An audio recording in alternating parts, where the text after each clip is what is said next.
Hi friends, welcome to this channel.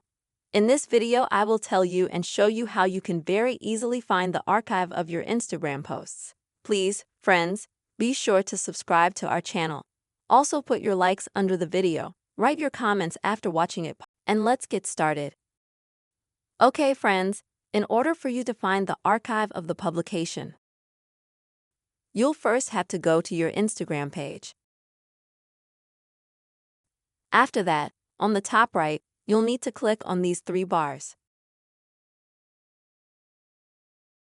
Then, if you have a menu like you see on my phone right now, then you just need to click on the archive section.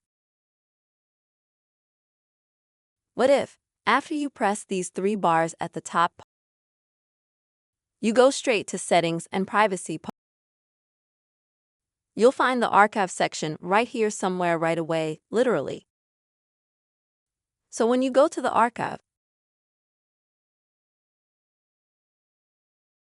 it's likely that you'll have it set to History Archive, because that's how you usually want to see an archive of all your stories. Instagram shows you that first.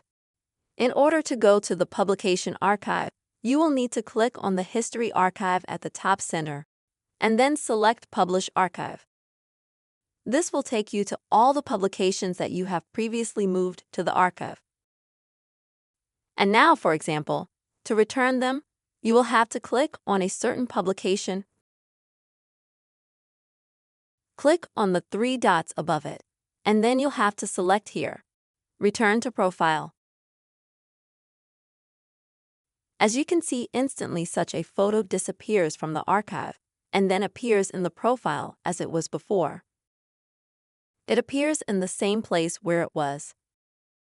Also from the archive, if, for example, you doubted whether you want to delete this photo or not, so you moved it to the archive, and then you think that no, you do not want to leave this publication in your Instagram, then you can easily delete it. To do that, just like that, open the post, click on the three dots, and at the bottom, just select the Delete option, and confirm your actions. In this way, immediately the publication will be deleted. So that's how you can find the archive of your publications in the Instagram app very quickly and easily. I really hope this video helped you and was helpful to you, friends. Please don't forget to put your likes, write comments, also subscribe to this channel. See you soon.